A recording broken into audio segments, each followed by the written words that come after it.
Rise to the presentation of colors by the United States Navy Talent Acquisition and Onboarding Center, Cleveland, and remain standing for the national anthem, the Pledge of Allegiance, led by Logan Williams, a scholar at Wake Park School, and the invocation by Lieutenant Commander Jason Herron, Chaplain Corps, District Chaplain, United States Coast Guard, 9th District. Color Guard, parade the colors.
Logan, would you please come forward to lead the pledge?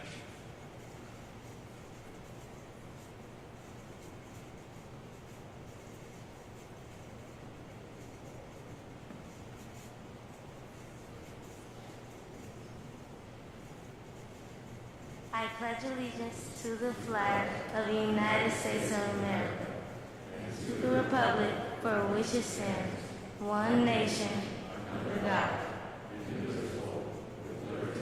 and justice for all.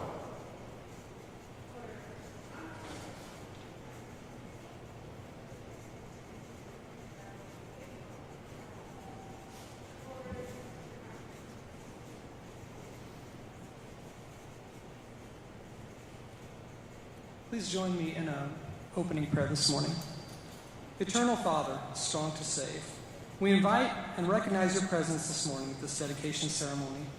Thank you for the tremendous privilege of participating and witnessing in this event commemorating selfless service upon the high seas of our nation.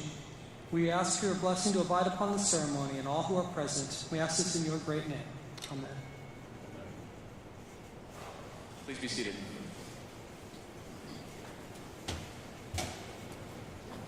Well, good morning. What a wonderful morning, huh?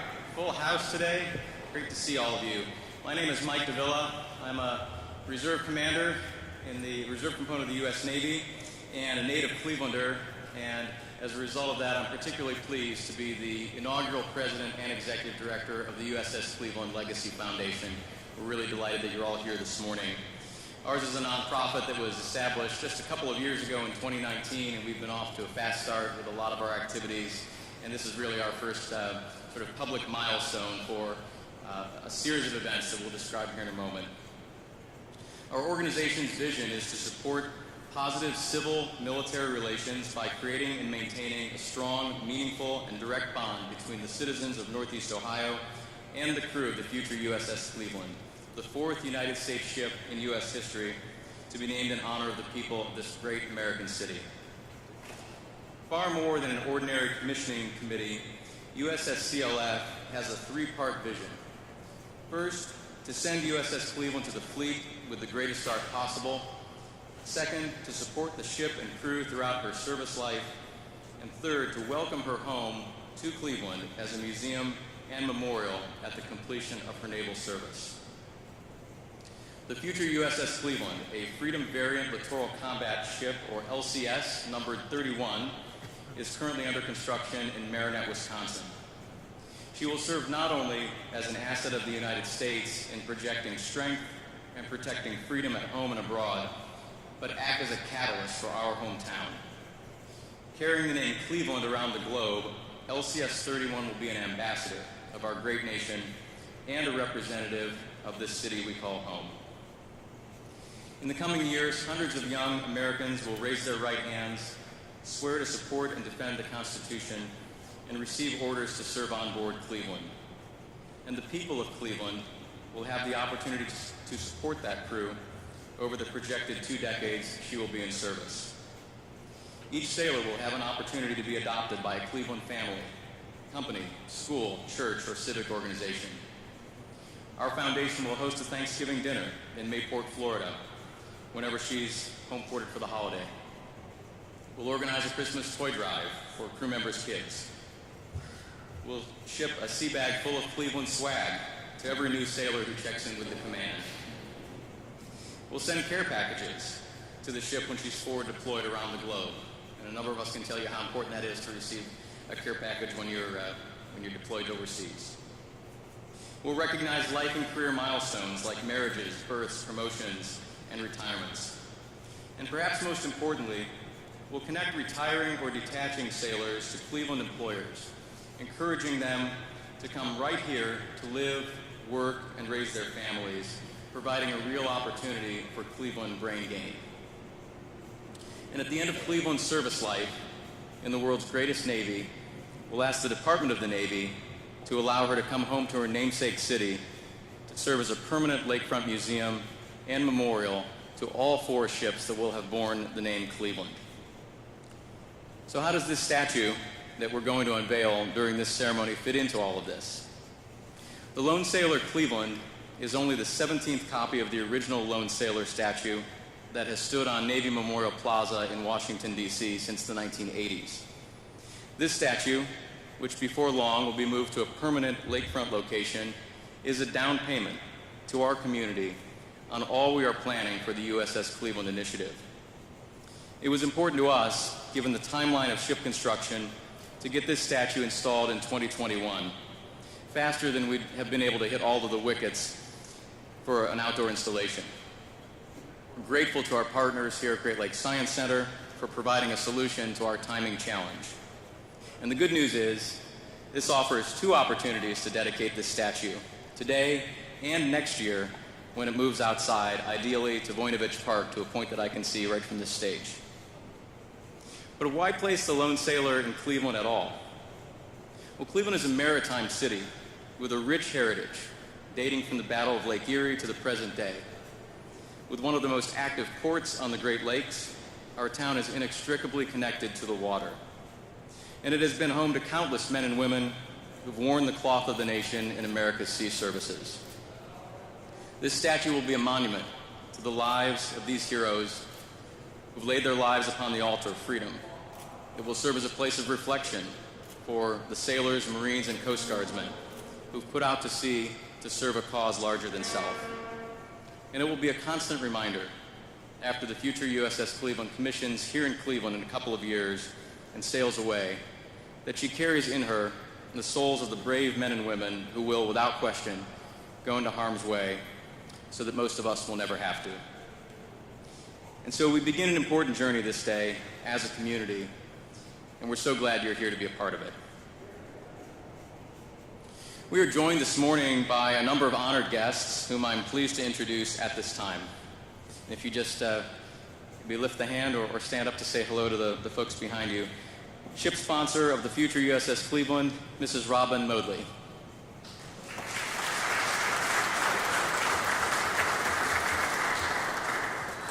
Entertainer, philanthropist, and United States Marine Corps veteran, Cleveland's own Mr. Drew Carey.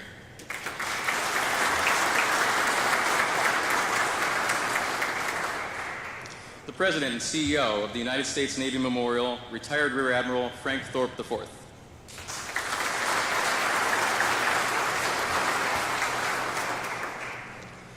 The USS Cleveland Legacy Foundation's first admiral-level sponsor and a generous donor to our community, the President of Ohio CAT, Mr. Ken Taylor.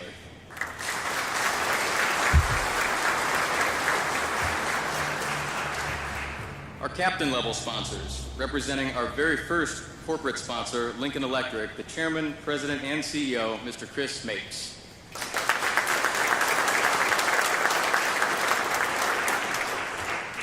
On behalf of TransDigm, the President and CEO, Mr. Kevin Stein.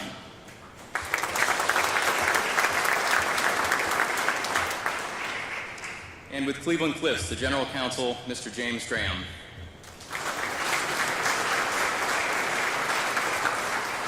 Gentlemen, we thank you all for your generous support of our initiative. Also with us this morning, representing our event's presenting sponsor, KeyBank, is the Northeast Ohio Market President, Mr. Tim Burke.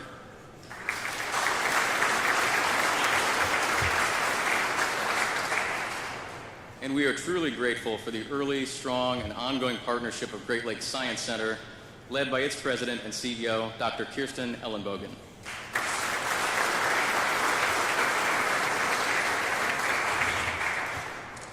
Joining us from near and far are several of the USS Cleveland Legacy Foundation's honorary directors. Retired Vice Admiral Forrest Faison.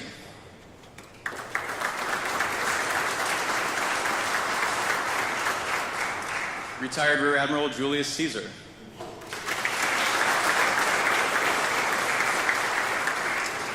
Retired Rear Admiral Janet Donovan.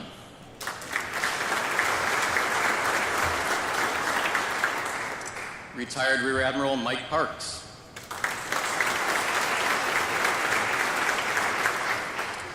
Retired Brigadier General Pete Collins.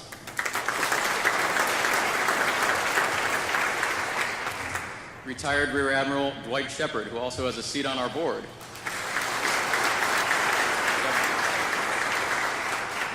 And two wonderful corporate and philanthropic leaders here in our community who are also our honorary directors. Mr. Chris Connor is not able to be here this morning, but let's thank him anyway. And Mr. Bill Summers.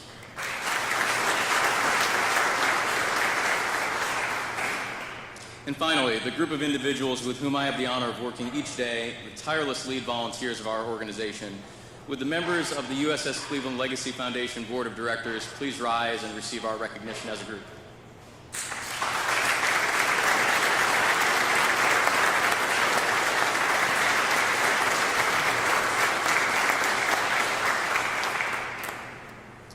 And now it is my distinct pleasure to introduce our first speaker, a 1981 graduate of the United States Naval Academy, who rose to the rank of Rear Admiral and served as the Navy's top public affairs officer, the Chief of Information, or CHINFO as we call it.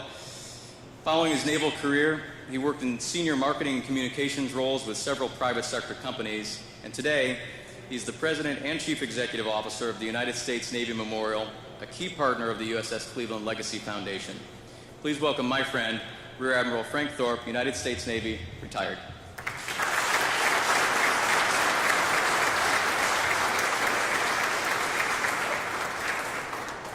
Good morning. Mike, thank you. Military protocol is that I go through and list all the VIPs here this morning, so I'm not going to do that. Thank you. But I do have to recognize a couple people Mrs. Mobley, Robin, it's great to see you here today. It's great to see you again. I have to say, together with your husband, the leadership, the enthusiasm for the United States Navy you two have showed is just unbelievably eye-watering. Thank you very, very, very much for everything you've done. Sergeant Drew Carey, a person I've gotten to know fairly recently. It's an honor to see you again, and I look forward to seeing you again in 2 weeks when we present the award. And military protocol is I would recognize all the admirals. I'm not going to do that. But I have to tell you, off script here a little bit, that the admirals that are here today really exemplify the Navy leadership. And I'm proud to have served with several of them that are here. And Cleveland, you ought to be pretty darn proud for the people that you've sent to serve as leaders in the United States Navy.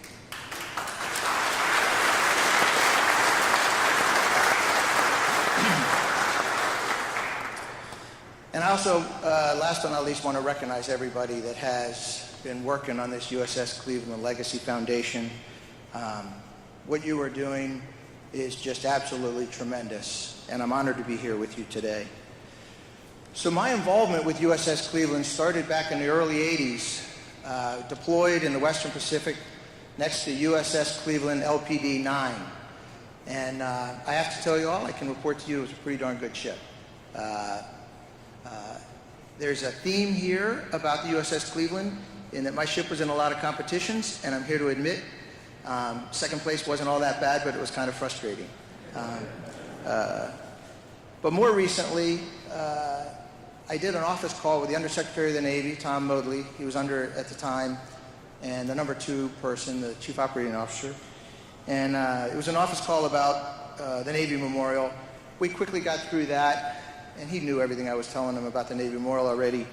And he quickly looked at me, he changed the topic to, he says, Frank, you've been involved in the commissioning of a ship in Annapolis. He says, the Navy's going to announce here shortly that we're going to name an LCS USS Cleveland. His total demeanor changed. I mean, he went from a business person, chief operating officer, to a person of incredible enthusiasm. We all know about his love and support of the Navy. But what I didn't know was his passion for Cleveland.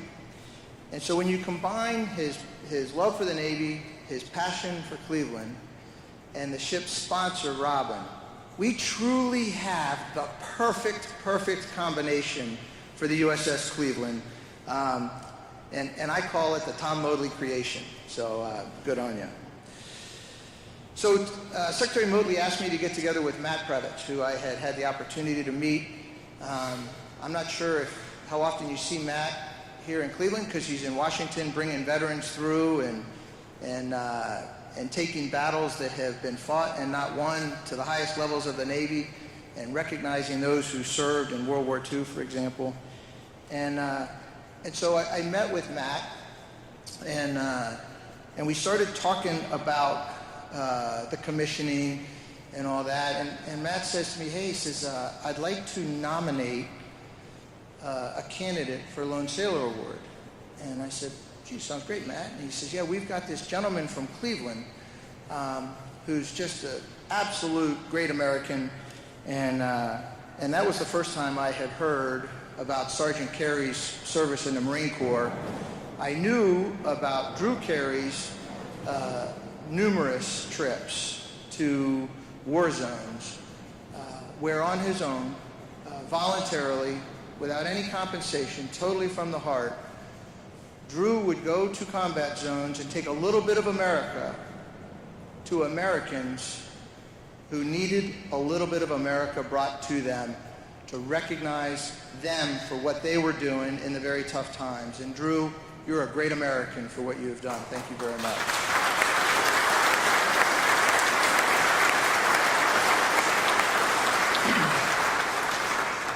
We will see Drew in 2 weeks. He'll come to Washington and officially receive the Lone Sailor Award. The board unanimously approved it.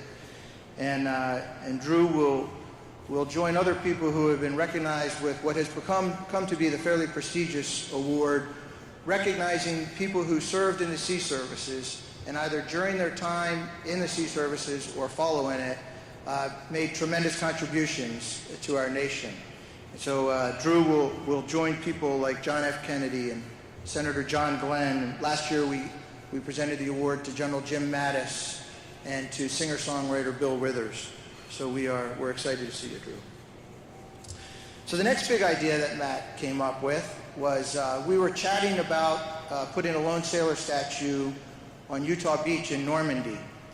And we had just put one in Guam outside the governor's compound, recognizing the tremendous relationship between the U.S. Navy, the Vietnamese refugees in 1975, and the island of Guam, and how Guam came together to create their first home, and the Navy ships brought them there. And before that, we put one at Pearl Harbor, standing watch over the USS Arizona. And Drew looks at me and he says, "Hey, what would it take to put a lone sailor statue in Cleveland?" Now, I have to tell you, I get asked that every once in a while, and I very rarely think anything of it, because it's a pretty big aspiration. But I looked at Matt, and I said, we could do that. And Matt, kudos to you, because that one conversation brings us here today. And I couldn't be more proud to put this statue along with the other 17 around the country, around the world, with the one in Normandy. I can just picture a group of people standing by that statue, having their photograph taken with the cityscape of Cleveland behind it, whether it's here or out on the waterfront of Lake Erie. And that picture will show up in thousands and thousands of phones and albums for decades and decades to come. And for some reason, this statue becomes a photo magnet.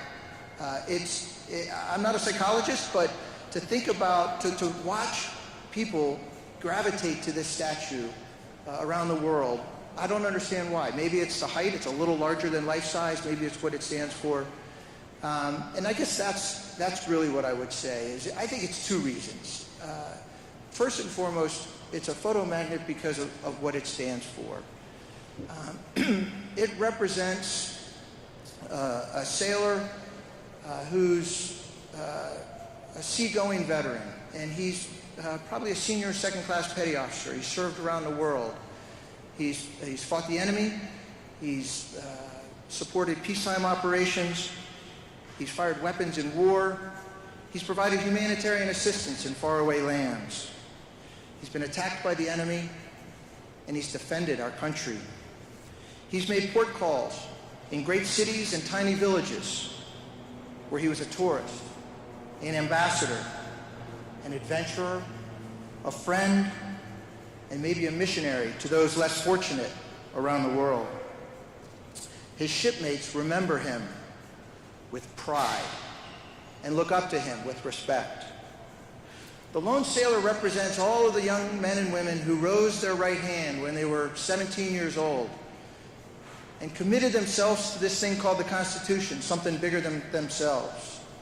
And many of them went on to live a life to do something bigger than themselves throughout a career. In and of itself, that's worthy. That's worthy to have that picture taken. But there's a second reason that statue is in so many pictures, and it's the people that are here today. It's the people like Jim Folk. It's the people like Craig Bashine, Richard DiCarlo, Matt, Mike, who came to Washington to learn more about the Lone Sailor statue. It's about all of you who are now part of this effort. You know, the mission of the Navy Memorial is to honor, recognize, and celebrate the men and women of the sea services, past, present, and future, and to inform the public about their service. 4 pretty important verbs, pretty powerful verbs: honor, recognize, celebrate, and inform. But you know, at the end of the day, all we are is a vehicle. We're a vehicle for Americans to express their support for the men and women who raised their right hand, like the sailor represents. So I can't tell you enough, and perhaps you already know, the impact that this lone sailor statue will have on people for decades and decades to come. I have to tell you, you will hear in Cleveland, as I have heard, as I've stood by and watched people take pictures on numerous occasions, when little children look up at mom and dad and say, "Mom, Dad, is this statue about what you do?" And proud parents walk over and take a picture of their son or daughter standing next to this statue. When sailors, Marines, Coast Guardmen re-enlist right next to the statue, recommitting themselves to something bigger than themselves. So, ladies and gentlemen, on behalf of all of the men and women who have served, are serving, or will serve in our great Navy, Marine Corps, and Coast Guard, I thank you.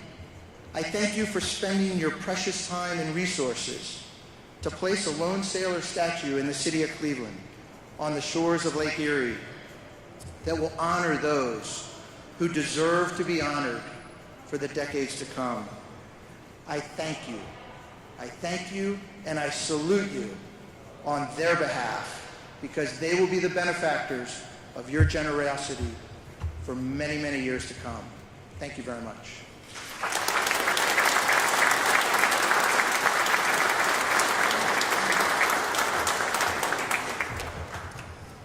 Thank you, Admiral Thorpe. We appreciate your partnership and friendship, and it's always great to have you here in Cleveland. You are always welcome in our hometown. An important part of our philosophy at the USS Cleveland Legacy Foundation is to build durable, long-term mutual relationships with our partners.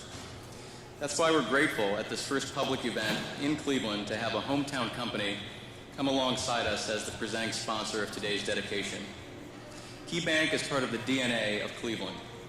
With its headquarters here in town, KeyCorp is one of the nation's largest bank-based financial services companies with assets of approximately $181 billion.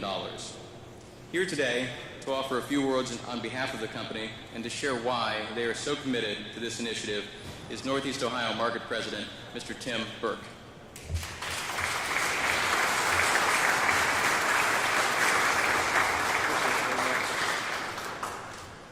Thank you.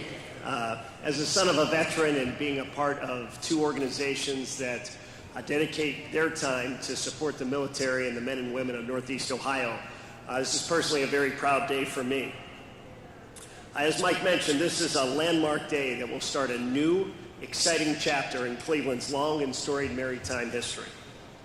For decades, our great city relied on the nearby docks and harbors to send and receive goods through the country via the Great Lakes and the Cuyahoga River. Now a new era is underway with the United States Navy honoring the people of Cleveland by naming a ship for the city for the fourth time in American history.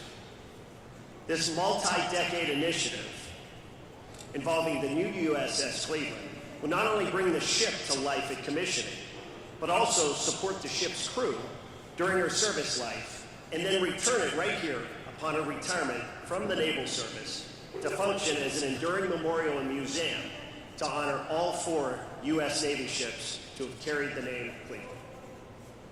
Today's unveiling of the Lone Soldier Sailor is a first step on this proud and honorable road that will mean so much to our hometown. We're grateful to Mike Davila and the entire team at the USS Cleveland Legacy Foundation for making this dream a reality. Our long-standing relationship and partnership with organizations like the USS Cleveland Legacy Foundation comes very naturally. At Key, we believe that building a better world starts here at home. We have a culture and a long history of making significant and broad investments here in our headquartered market of Cleveland. KeyBank's groundbreaking $16.5 billion National Community Benefits Plan started in 2017 and is a shining example of our purpose to help our clients and our communities thrive. Since our plan, KeyBank has invested nearly $1 billion in Northeast Ohio, supporting small businesses and home lending in low and moderate income communities, affordable housing and community development programs, and philanthropic efforts targeted toward education, workforce development, and providing for safe and vital neighborhoods. At Key, we also have a commitment to hiring active military and veterans. In fact, we have over 330 teammates who have served our country. Additionally, we have hundreds of military mothers, fathers, siblings, friends, and other loved ones who continue to lift up and support the military, both within Key, in our community, and abroad. You may see many of them here in the back wearing red shirts, so thank you for your support, Kathy, Andy, and the whole group. Thanks for coming today and for supporting us.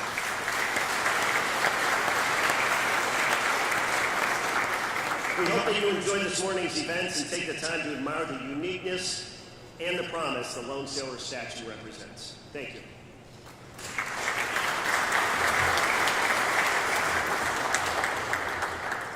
Thanks, Tim, and thanks to the whole KeyBank team for joining us today and for your generous support of this initiative. And now I'm pleased to introduce a man I've come to know over the course of the last 3 years since we volunteered as 2 of the first 5 Clevelanders to rally around this new ship. It helped us bond quickly that we each love history and baseball, and he's put his professional career into the latter. This season, he celebrates 40 years with Major League Baseball, the last 30 with the Cleveland Indians. He also helps organize an important link between the team and the United States Navy by serving on the board of the Bob Feller Act of Valor Award. Ladies and gentlemen, the chairman of the USS Cleveland Legacy Foundation, my friend, Jim Folk.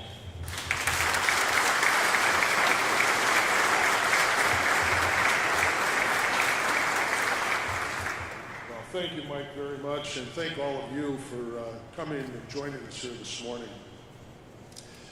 It is really a privilege to stand here in such an esteemed company, and your collective support of our mission, our 3-part mission, is overwhelming. I'm honored to represent the board of the directors of the USS Cleveland Legacy Foundation, and would like to take a moment to recognize my fellow board members. Stand or wave. First, obviously our president and executive director, Mike Davila.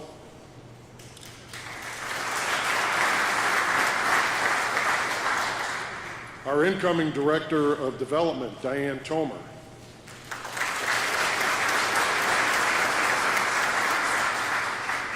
Our assistant executive director, Courtney Smerdell.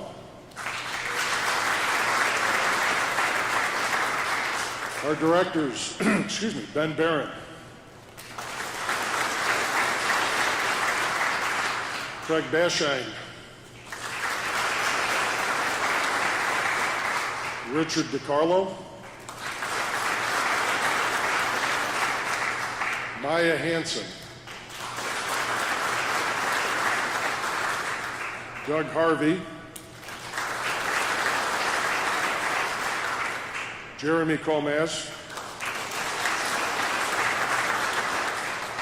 Kevin Prather.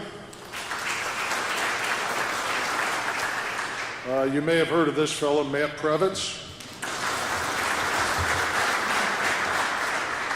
Larice Purnell.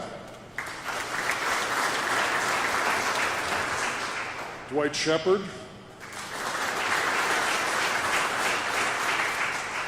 Colleen Gallagher Thomas, and Jacqueline Verity.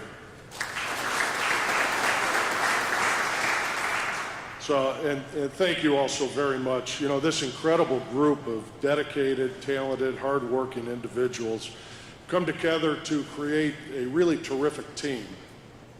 And that team is assisted by an equally terrific group of advisors and honorary directors whom you met earlier this morning. One of them is my friend Julius Caesar, a native of Cleveland's Forest Hills neighborhood, proud graduate of Collinwood High School. Rear Admiral Caesar joined the Navy out of high school and attended the United States Naval Academy, graduating with the class of 1977 and earning his commission as an ensign. It's interesting, and I hope I don't steal your thunder, but his naval career started just a few hundred yards from here, just the other side of the Rock and Roll Hall of Fame at the former Navy and Marine Corps Reserve Center. So you've really come full circle returning here. Admiral Caesar is a career surface warfare officer, served with distinction for 34 years. During his naval career, he served in a variety of positions and earned a number of decorations, including the Defense Superior Service Medal, the Legion of Merit twice, Meritorious Service Medals twice, but to top that, the Navy and Marine Corps Commendation Medals 3 times, the Navy and Marine Corps Achievement Medal, and was also honored with the Blacks in Government Meritorious Service Award. Currently a technology executive with NetApp Inc., a global cloud data management firm, Admiral Caesar continues to give back by not only actively assisting in recruiting student candidates for the Naval Academy, but also sponsoring STEMS camps at Annapolis. It is an absolute and distinct pleasure and honor to welcome to the podium Rear Admiral Julius Caesar.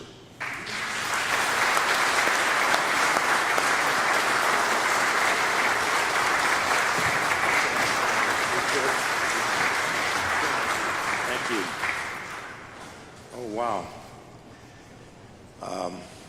Frank knows this, that most being a public affairs officers, most admirals have a big notebook and everything like that to speak with and everything. I'm not today because I'm going to speak from my heart. And it's very emotional for me to come back home. Mr. Carey, good to see you. Robin, good to see you as well. Thank you very much. Now, they told me that I only had 10 minutes to talk, okay? And how can I encapsulate everything that I've done in 10 minutes, okay? The other thing is, it is really an honor to be here. I did enlist at 17 years old at Navy and Marine Corps Reserve Center. It was literally right across the street from the Rock and Roll Hall of Fame. You saw the color guard. I relate to you because I came in as an E1, lowest rank in the Navy. And so I'm just so honored to be here. And my first assignment was at NRD Cleveland when I graduated from the Naval Academy. So I relate to what you do, and thank you for that great job. Secretary Moodley, who isn't with us, certainly was courageous in what he did in naming USS Cleveland. But what a lot of people don't know is that he named CVN 81 after mess attendant Doris Miller. If you've seen Pearl Harbor, and Cuba Gooding Jr. played who he was, because African Americans weren't allowed to become officers in the Navy. The biggest job they could have was becoming mess attendants. And on that fateful day, on December 7th, as a mess cook, without any training, he manned a gun to shoot down Japanese planes. And so most of our aircraft carriers, which are 90,000 tons of steel, lots of airplanes, a complement of 5,000, it's normally they're named for presidents or other battles. This is the first time it's going to be named not only for a sailor, but for an African American as well, as it carries out in our national record.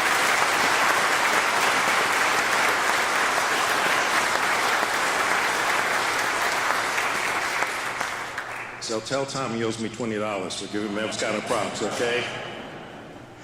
One of the things that, again, how many people have lived in Cleveland are native Clevelanders and been around about 50 years or more or so? Some of y'all put your hands down. And I'll get to that in a minute, but one of the things I'd like to tie together why the USS Cleveland and the Lone Sailor are so important and so integral to one another.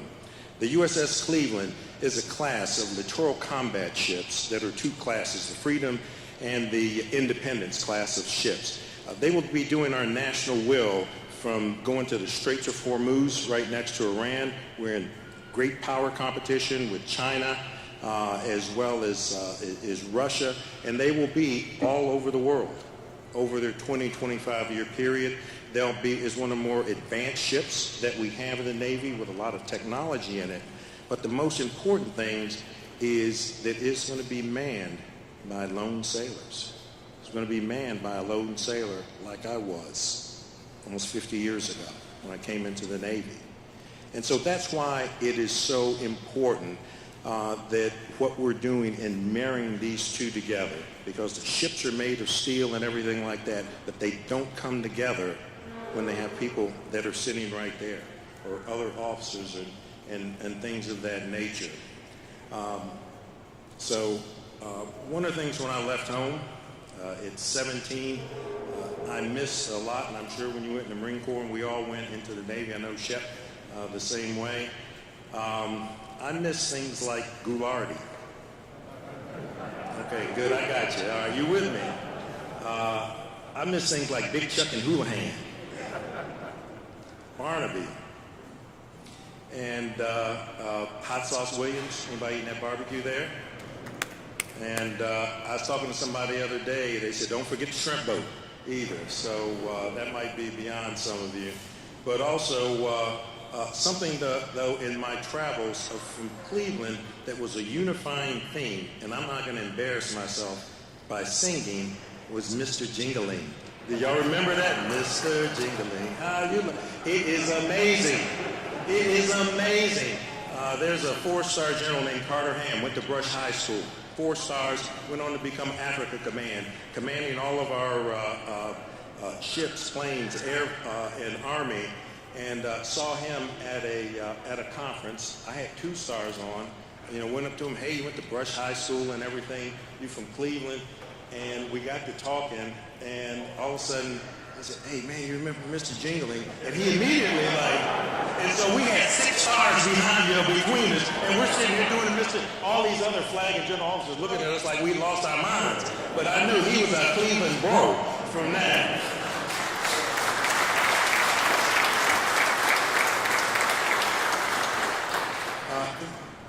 So I missed that. But a year after I joined, I never knew, and how can you bet, my father passed away when I was 18. And the things that Mike talked about as far as the lone sailor, when he talked about getting care packages, when he talked about people writing you letters, when he talked about people celebrating your promotions, I had that. A lot of the things that we talked about, and I know Cleveland does it because I have that for all of my career. I'm here with Bonnie and Pam. Raise your hands. These were my sisters from spiritual sisters and friends. Their mom was my best friend, my mother's best friend. We have known one another for years. And I thought I would have to get out of the Navy. I was just an E2, 6 weeks before I entered the Naval Academy. But I had folks like that came alongside that not only encouraged and took care of me, but they took care of my mother as well. All right, that's what a Navy family does. That's what Cleveland's about.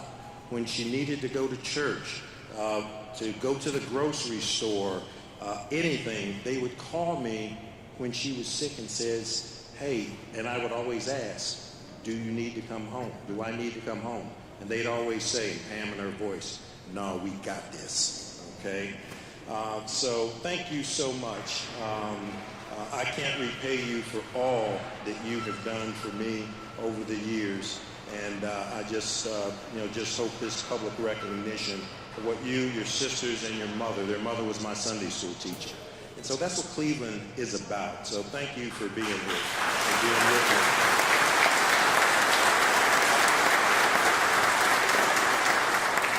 Our church, Good Shepherd Baptist Church, which still stands right near Torbenson and Euclid Avenue, has been so instrumental. And Bonnie's husband, Pastor Hawkins, has been with me ever since I was about 8 years old, and he's prayed and looked over me.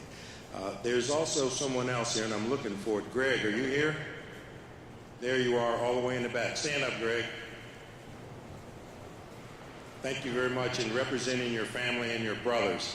I never knew why I was bused from where I lived in Forest Hills. I would have gone to Glenville High School, but I was bused during the days of segregation here in Cleveland. In fact, the Cleveland public school system was segregated back in those days. And I never understood that after the 6th grade, I went into a special program, or 7th grade, and stayed there for many years. But never would I have known that I would have had a family like the Cordick family who took me in. When there were race riots in Cleveland, they stood by me and walked with me and everything. Ate a lot of dinners at their house. Their father would keep all of my promotion materials, and actually they get mad at me. He's got 3 brothers. I played football with his brother Brad. But they would get mad at me because their father would keep a picture of me in my uniform higher than theirs. Okay? So it's just so great that that you're here, that both of you are here. I had to get my emotions out because I wouldn't be standing here today, and that is why the USS Cleveland and the Lone Sailor is so important. Because I was one of those sailors. The only way that I made it where I was is the love of the people of Cleveland, and there's several others that I could name. But I just thank you for this opportunity to be here, to be able to just say a few words today. I did held it together because I kept my handkerchief and everything with me. But thank you so much for being here, and to you young men and women. Enjoy what you're doing here as far as STEM, study hard, doing the things that you can do, and hope you can be an inspiration to somebody else, and you'll be standing up on the podium here before you know it. Thank you very much.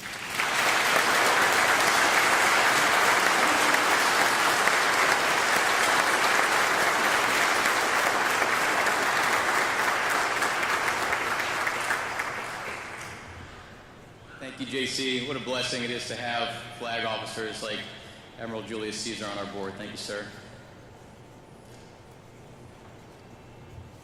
Our next speaker has represented Ward 3 on Cleveland City Council since 2016.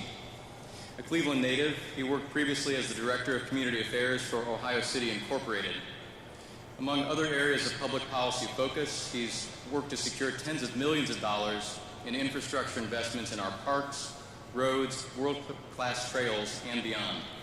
We met recently to discuss the USS Cleveland project and the Lone Sailor statue, and I have to tell you, it became clear right away that this gentleman understood exactly what we were trying to accomplish as a team. We're really looking forward to our continued partnership, and I'm pleased at this time to introduce our friend, Councilman Carey McCormick.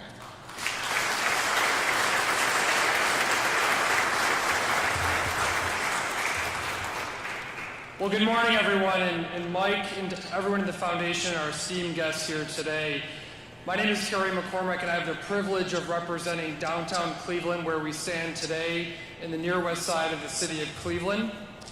As has been noted earlier, the city of Cleveland has a robust history partnering and being a part of the United States Navy and Armed Forces.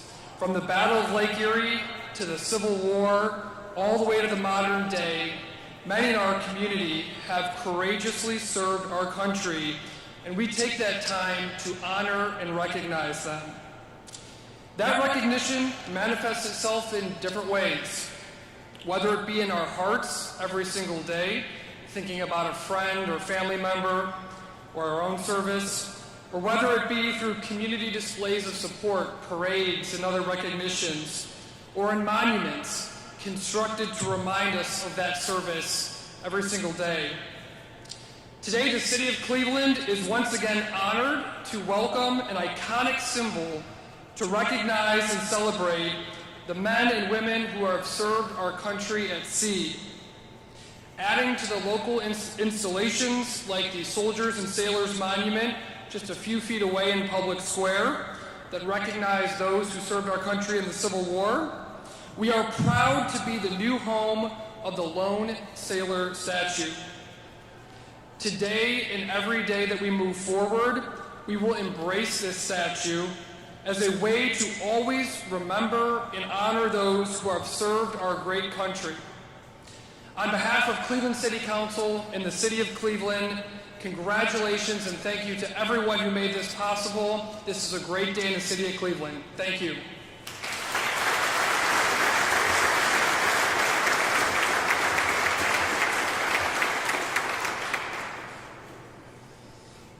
Now I'm pleased to introduce a very special guest who, for Clevelanders in particular, really needs no introduction.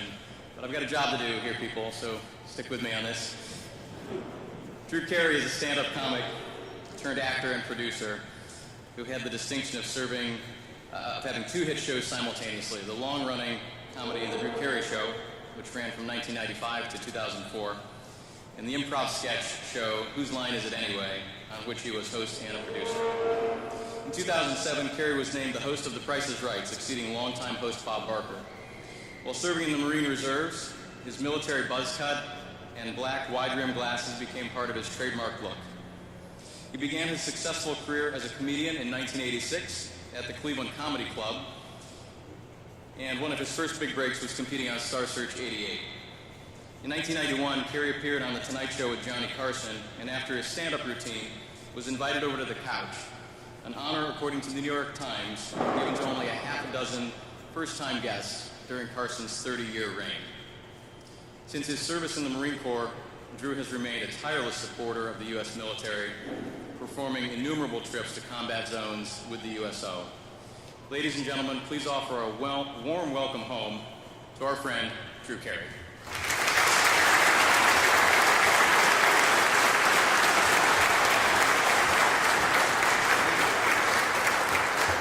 Thank you. Hi, everybody. How you doing? I don't know about you, but so far the biggest news of the day is that Pierre's Ice Cream is going to have a USS Cleveland flavored. I hope it's not flavored like the USS Cleveland, because then it would just be like oil and sweat and sea salt, and we don't want that in our ice cream. But yeah, I'm very excited about that. And you left out Dorothy Fulltime and yeah, the Pooch Parade. It's okay. And Lawson's. Don't forget Lawson's. I know there's Lawson's all over the place, but when you're in LA, there's no more Lawson's and there's no Big O. But when I meet people from Cleveland, we sing the Big O theme. Get to juice up the Lawson's in 40 hours. It's really humbling to be here and be a part of this. And honestly, when they told me I was on a list with like John F. Kennedy and Bill Withers, I was like, what? Me? Because I play down my time in the Marine Corps all the time. And only because I was just in the reserves, and I never fought in combat. I was never in danger. I used to tell people people would ask me, like, aren't you worried about, being in the reserves and getting called up? And I would joke, and this is in the 80s, and I would say, don't worry, things have to get pretty bad for them to call up my reserve unit. And what do you know? Things got pretty bad, and they called up my reserve unit. You just forget, like, you never know when it's going to be your time or when it's going to be your turn to do something, and everybody has a job to do. I've been thinking all morning, watching everybody, and there's like a list of like equally, if not more, famous people and beings up here and companies that are all a part of this. And I'm glad to lend my name to something this important and something this nice. But all I've been thinking about all morning is all the big metaphors that are here. Like, it is a lone sailor award, but nobody's ever alone, are they? First thing you learn at boot camp is how dependent you are on everybody else. And I'm sure in every boot camp they do that. They would punish us for the mistake that somebody else made that we had nothing to do with. And just to show you that if you don't do your job right in the military, there's jobs where if you don't do your job right, people die and people get seriously injured. In showbiz, if you don't do your job right, they go, okay, we're going to take that one again, adjust the lights. Like, nothing really bad happens. It costs money. But in the military, there's lots of jobs that have a high cost if you don't do the job right. And somebody you don't know is going to get hurt or injured or something. Like, there's no such thing as a small job in the military, or anywhere, really. I was talking to a monk one time that I had the honor of meeting, and we were discussing how it's like the Bob Dylan song that you have to serve somebody. There's no such thing as somebody alive that's not serving humanity in some kind of way. You might not think so. Like, you can think of the biggest, jerk that's speeding in a Lamborghini and doesn't care about anybody. They're teaching us how not to be. They're serving us by teaching us what not to do. And they also, by the way, the repair guys at the Lamborghini place probably get a lot of work out of this guy. And they whoever manufactures gasoline has a customer. I mean, everybody serves somebody. If you're a hermit that lives in the woods, you're not using resources, so the rest of us can use resources. It's a nice game if you ever want to think deep thoughts one time. Try to think of somebody that's not serving somebody else. It's impossible. And it really kind of brings it home with how interconnected everybody is. Look at all the people in this room that are helping making this possible. Look at all the people that volunteered their time and said, yes, you can use my company name, and yes, you can use my name to do this, and yes, I'll serve on your board, and you can use my reputation. You can use the goodwill I've built up in my life to make this happen so people that serve in the military and the sea services can get recognition in even a small way, everywhere they go, which is all, honestly, people ask for. They don't need a big parade. They just want to know that they're important and they're recognized, and you are. And thank you for everything you do, and thank you for volunteering, and thank you for serving. Even the brass, thank you guys, too. A lot of brass in the room today. Couldn't help notice that. I'm glad you guys are all retired so I could chill. Nothing worse than having a stripe on your arm and having a bird walk in, or a star of some kind where you're just like, oh no. So I have to tell you about, really quickly, I don't want to be up here all morning, about what the military means to me. I didn't join because of 9/11 or anything like that. This is way before that. I didn't really even join. I'm being perfectly honest with everybody here. I know everybody has a different reason for joining the service. You want an education or something else. I think I was patriotic, but I needed a job, really. And I was at probably one of the lowest points of my whole entire life when I joined the Marine Corps. I had been living in Las Vegas and in a motel that cost me $55 a week that they overcharged me for. I was ripped off every week by this motel. It was called the Vegas Motel. It's not there anymore, but if you're ever in Vegas, it's by Fremont and Charleston. That's the neighborhood I lived in Vegas, Fremont and Charleston. Visit it anytime you'd like during the day. If you're in a car. And I had totaled my car, and I lost my job, and I couldn't afford the $55. I spent the night on a friend's couch. I came back the next day. Everything I stored in my car, the windows had smashed open. They stole everything I had in there. High school yearbooks, love letters from my first girlfriend, all these picture albums, all these memories of things I'd want to save and enjoy in my life. I don't have anymore. All gone in a day. All I literally had was the clothes on my back, and I had a little backpack thing with maybe deodorant and toothpaste in it so I could spend the night at my friend's house. And that's all I had to my name. And a wrecked car. I remember in boot camp, they sent me a letter about the car. They said, if you don't come claim your car, we're going to sell it. And I was like, go ahead. I threw the letter away. Do me a favor. So I called my brother who lived in California, Colette, and he offered me a place to stay. And my friend that I stayed on the couch with was going to drive to LA, and they dropped me off, and my brother met me and took me down to Dana Point, and my brother let me sleep in a spare room.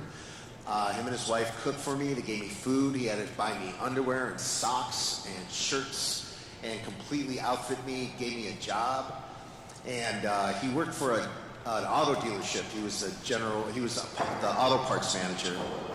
And he got me a job driving a van delivering auto parts in Southern California. And then the owner found out that I was working there, and he made my brother fire me. Because he didn't want a relative to work for a relative delivering parts because it would be too easy to steal from him. So that was against policy. So then I didn't have any job. And I was like, well, I guess it's time for me to join the military, because that's all that I could think of. I dropped out of college. I didn't have any job skills, really, and I thought, I'll just join the military. And I showed up at the recruiting office, and the people from the Marine Corps were more together than the other people that were there. So I joined the Marine Corps, and that was it. I walked into the Army place once. One of the guys was sleeping at his desk. The people at the Navy were nice, but I thought, if I'm going to join, let me join the Marine Corps. Let me just do that and say I did that. And when I was in boot camp, I loved it. When I was in the Marine Corps, I loved it because I went from not being able to afford to eat or clothe myself to getting 3 meals a day. I had an instant family. I had something to be proud of every day. I was part of an organization with a history. I was accepted into this brotherhood of people that have done important things and stood for something. And me, little Drew Carey from Cleveland, Ohio, that couldn't afford anything and was broke and had to mooch off my brother, was part of this thing and didn't have to depend on anybody anymore except the people around me. And I was wanted and needed. And I never forgot that, what the Marine Corps taught me. They taught me to have pride in myself. They taught me to have, to be responsible, to take care of people. All the good things you learn in the military that are great. They taught me that in that 12 weeks and then onward. All the friends I made, all the things I did. It was, even though I was in the reserves, I thought, well, this is an important thing I'm doing. This is a needed thing. I'm a cog in a machine, but I always thought I was an important cog in a machine my whole life. You know, marching band and being a dishwasher. I was joking around with somebody about when I was a dishwasher and how cocky I was when I was a dishwasher in Cleveland. So I was like, yeah, if you don't like the way I wash dishes, maybe I'll just wash my dishes a little slow today. You'll see how important I am in this restaurant. But I was really, really proud to be in the Marine Corps, and even though I did just keep the commies out of Ohio in the reserves, I'm part of an organization and I'm part of a thing. And I'm glad that I could be part of this to recognize everybody that's in the sea services. And, 17 statues now, right? 18 statues next year, 20 the next year, who knows? Yeah. Any small, let me tell you, when you're in the service, any small thing means a lot. So thank you for this. Thank you, everybody that's a sponsor. Thank you for lending your time and your reputation and your money and everything else to be part of this and to honor people that serve. And it's very humbling for me to be here. And thank you very much.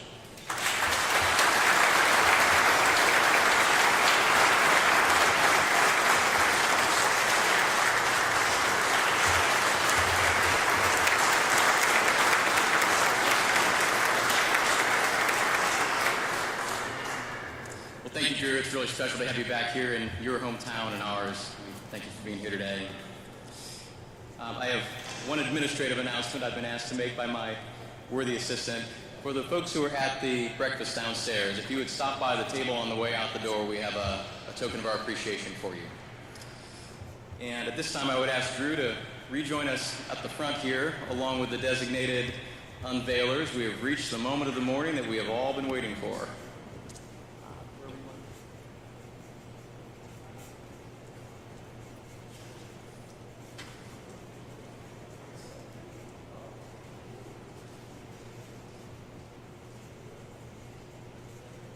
We wanted to have sea service balance here, so we have a representative from the Navy, the Marine Corps, and the Coast Guard, and a second Marine. Well, my fellow Clevelanders, on behalf of the United States Navy Memorial, the USS Cleveland Legacy Foundation, Great Lakes Science Center, and Key Bank, as well as our generous sponsors and partners, I'm pleased to present the Lone Sailor, Cleveland.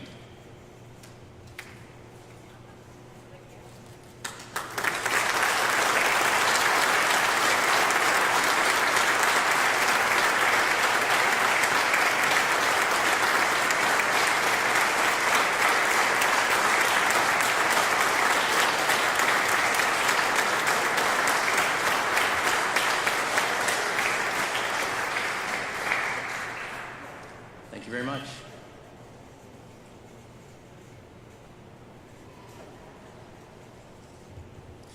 I now invite back to the podium Chaplain Aaron to offer our dedication of the statue and benediction.